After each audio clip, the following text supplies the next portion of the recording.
படிப்பு யூடியூப் சேனல்ல இப்போ என்ன பார்க்க போறோம் அப்படின்னா டிசம்பர் 17ஆம் தேதிக்கான கரண்ட் அஃபேர் தான் பார்க்குறோம். என்ன கொடுத்துருக்காங்க அப்படின்னா மீனவர் பிரச்சனைக்கான பேச்சுவார்த்தை மூலமாக தீர்வு. மீனவர் பிரச்சனைக்கு பேச்சுவார்த்தை மூலமாக தீர்வு அப்படின்னு சொல்லி கொடுத்துருக்காங்க. பிரதமர் மோடி, அதிபர் அனுராக் குமார் திசைனா இவங்க ரெண்டு பேரும் சேர்ந்து பேசியிருக்கதா சொல்லியிருக்காங்க. ஓகே, என்னென்னலாம் பேசியிருக்காங்க அப்படின்னா இவர் எப்போ வந்தார் அப்படின்னா போன ஞாயிற்றுக்கிழமை டிசம்பர் 15ஆம் தேதி வந்தாங்க. சரிங்களா, டிசம்பர் 15ஆம் தேதி வந்தார் இல்லையா.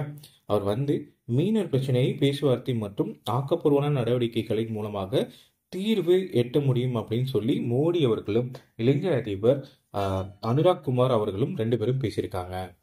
ஓகே, இந்த சந்திப்பில் என்னென்னலாம் பேசினாங்க அப்படின்னு சொல்லி பார்த்தோம் அப்படின்னா 2022ஆம் ஆண்டு கடுமையான பொருளாதார நெருக்கடி ஏற்பட்டுச்சு. அப்போது இலங்கைக்கு இந்தியா ஆதரவு அளித்தது. அதற்கு அனுராக் குமார் அவர்கள் வந்து நன்றி தெரிவிச்சிருந்தாரு. சரிங்களா, இது மட்டும் இல்லாமல் வேற என்னெல்லாம் பேசியிருக்காங்க அப்படின்னா நேற்று அவருக்கு குடியரசுத் தலைவர் மாளிகையில வந்து ராணுவ அணிவிப்பு மரியாதை வந்து கொடுக்கப்பட்டது. அதை ஏற்றுக்கொண்டார். சரிங்களா, அதுக்கப்புறம் மலையாள தமிழர்களுக்கான திட்டங்களை ஆதரவு, கடன் மறுசீரமைப்பு ஒப்பந்தம், பாதுகாப்பு சவால்களை ஒருங்கிணைந்து எதிர்கொள்ளுதல், இந்தியாவுக்கு எதிரான இலங்கையின் பயன்படுத்த அனுமதி இல்லை, மீனவர்களுக்கு எதிரான வன்முறையை தவிர்க்க ராமேஸ்வரம் தலைமன்னார் கப்பல் சேவை, பிரிக்ஸ் கூட்டமைப்பில் இலங்கை வந்து சேர்க்கிறதுக்காக ஆயுதம் பிரயோகிக்க கூடாது அப்படிங்கிறதுக்காக. சரிங்களா, இந்த பேச்சுவார்த்தையெல்லாம் நடந்துச்சு அப்படின்னு சொல்லியிருக்காங்க.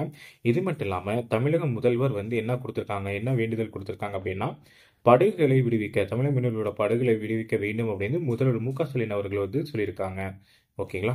ஓகே, அடுத்து நம்ம என்ன பார்க்க போறோம் அப்படின்னா விஜய் திவாஸ் குடியரசுத் தலைவர் பிரதமர் மோடி மரியாதை அப்படின்னு கொடுத்துருக்காங்க. இந்த விஜய் திவாஸ் அப்படிங்கிறது எப்போ நடந்துச்சு அப்படின்னா இந்தியா மற்றும் பாகிஸ்தானுக்கு இடையேயான போர். சரிங்களா, இந்தியா மற்றும் பாகிஸ்தானுக்கு இடையேயான போர் என்ன நடந்துச்சு அப்படின்னா வங்காளதேசத்துல. சரிங்களா, வங்காளதேசத்தில் நடந்த போர். சரிங்களா, இது எப்போ நடந்துச்சு அப்படின்னா 1971 டிசம்பர் 16ஆம் தேதி நடந்த போர். இதுல தான் வந்து என்னது வங்கதேசம் வந்து விடுதலை அடைஞ்சிச்சு. சரிங்களா, விடுதலை அடைஞ்சது இது இந்த போர்ல மூலியமா தான். இதை நினைவு கூறும் விதமாக என்ன கொண்டாடுறோம், விஜய் திவாஸ் அப்படிங்கிற கொண்டாடிட்டு இருக்கோம். சரிங்களா, இதுல விஜய் திவாஸ் நாளையொட்டி போரில் உயிரிழந்த ராணுவ வீரர்களுக்கு குடியரசுத் தலைவர் திரௌபதி முர்மு, பிரதமர் மோடி ஆகியோர் திங்கட்கிழமை மரியாதை செலுத்தினார்கள் அப்படின்னு கொடுத்திருக்காங்க. இதுக்கான போருக்கான டீட்டெயில் என்னன்னு சொல்லி கொடுத்திருக்காங்க. இதன் மூலியமாக கிழக்கு பாகிஸ்தான் சொல்லி அழைக்கக்கூடிய வங்காளதேசத்துக்கு வந்து விடுதலை வாங்கி கொடுத்தது நம்ம தான். இதை அடுத்து விஜய் திவாஸ் நாளையொட்டி தில்லி போர் நினைவிடத்தில் முப்படை தலைமை தளபதிகள் மலர் வளையம் வைத்து மரியாதை செலுத்தி பாதுகாப்புத்துறை அமைச்சர் ராஜ்நாத் சிங், திரிபுரா மாநிலம் அகர்தலா எல்லைப் பகுதியில் திங்கட்கிழமை இனிப்பு பகிர்ந்து கொண்ட இந்திய வங்கதேச இராணுவத்தினர், கொல்கத்தாவில் நடைபெற்ற விஜய் திவாஸ் வெற்றி கொண்டாட்டத்தில் நிகழ்வில் இந்திய வங்கதேச உறவு நீண்ட காலம் தொடர வேண்டும் என்று வாசகத்துடன் பறந்த விமானம். சரிங்களா, இதெல்லாமே வந்து இந்த புகைப்படமாக கொடுத்துருக்காங்க. ஓகேங்களா, இதெல்லாமே புகைப்படமாக கொடுத்துருக்காங்க. தேங்க்யூ. ஓகே, அடுத்து என்ன பார்க்க போறோம் அப்படின்னா உத்தரகண்ட் மாநிலத்தில் நடைபெற 38வது தேசிய விளையாட்டுப் போட்டிகள் சின்னம் அறிமுகம் விழாவில் முதல்வர் தாமி பங்கேற்று விளையாட்டு தீபம் ஏற்றினார். உத்தரகண்ட் மாநிலத்தில் கோரிக்கை எடுக்கப்பட்டது என்னன்னா யோகா மற்றும் மல்லர் கம்பம் விளையாட்டுகளை தேசிய விளையாட்டு போட்டியில சேர்க்கிறதுக்காக ஒப்புதல் வழங்கப்பட்டது அப்படின்னு சொல்லியிருக்காங்க. சரி, இதுக்கான சின்னம் என்னவா கொடுத்துருக்காங்க அப்படிங்கிறது பார்த்துருவோமா. சின்னம் என்னவா இருக்கு அப்படின்னா 38வது தேசிய விளையாட்டுப் போட்டிகளில் சின்னம் வந்து மௌலி, லட்சணை, மேற்சட்டை, கீதம் மற்றும் வாசகம் ஆகியவற்றை வெளியிடப்பட்டது அப்படின்னு சொல்லி கொடுத்தாங்க.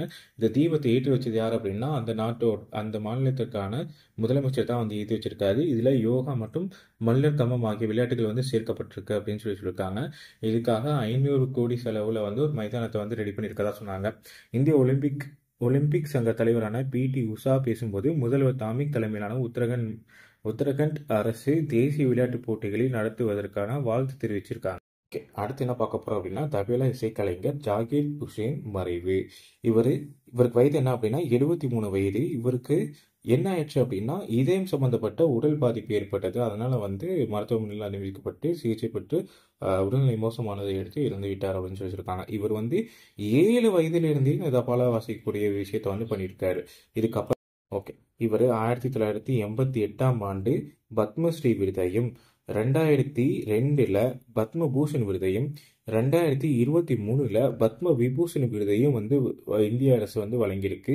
இது 3 விருதையும் பெற்ற ஒரு இந்தியர் அப்படிங்கிற ஒரு பெருமையை வந்து இவர் அடைகிறாரு. ஓகேங்களா? அடுத்து என்ன பார்க்க போறோம் அப்படின்னா, ஒரு விருது எழுத்தாளர் ரா முருகன் அவர்களுக்கு விஷ்ணுபுர இலக்கிய விருது அப்படின்னு சொல்லி கொடுத்துருக்காங்க. 2024ஆம் ஆண்டுக்கான விருது இது அப்படின்னு சொல்லியிருக்காங்க. என்ன புக்குக்காக அப்படின்னா, அரசூர் வம்சம் அப்படிங்கிற புக்குக்காக வந்து இவருக்கு விருது வழங்கப்படுது. சரி, இந்த விஷ்ணுபுர விருது வந்து எங்க மையமாக வச்சு கொடுக்கப்படுது அப்படின்னா, கோவையை மையமாக கொண்டு செயல்பட்டு வரும் விஷ்ணுபுரம் இலக்கிய வட்டார சார்பில் 2010ஆம் ஆண்டு முதல் விஷ்ணுபுர இலக்கிய விருது வழங்கப்பட்டு வருது. இந்த விருதுக்கு இப்போ தகுதி பெற்றது யார் அப்படின்னா 2024ல் ரா முருகன் அவர்கள். தேங்க்யூ. ஓகே, அடுத்து என்ன பார்க்க போறோம் அப்படின்னா, ஒரு ஆய்வறிக்கை. காலை உணவு திட்டம் புதுமை பெண் திட்டங்களால் கிடைத்த பலன். மாநில திட்டக்குழு ஆய்வு புதிய தகவல் அப்படின்னு சொல்லி கொடுத்துருக்காங்க. சரி, இதை ஆய்வு யார் மேற்கொண்டா அப்படின்னு சொல்லி பார்த்தோம் அப்படின்னா, ஜெயரஞ்சன் அப்படிங்கிறது மாநில திட்டக்குழு துணைத் தலைவர் ஜெயரஞ்சன் தான் இதை வந்து இது பண்ணியிருக்காரு. ஓகே, இதுல என்ன சொல்லியிருக்காங்க அப்படின்னா, கல்வி வளர்ச்சிக்காக செயல்படுத்தி வரும் காலை உணவு புதுமை பெண் திட்டங்கள் மாணவர் மத்தியில வந்து நல்ல வரவேற்பு பெற்றிருக்கு அப்படின்ட்டு இருக்காங்க. ஓகே, இதனால என்ன என்ன என்ன பயனடைந்திருக்காங்க அப்படின்னு சொல்லி பார்த்தோம் அப்படின்னா, நினைவாற்றல் வந்து அதிகமாயிருக்கு.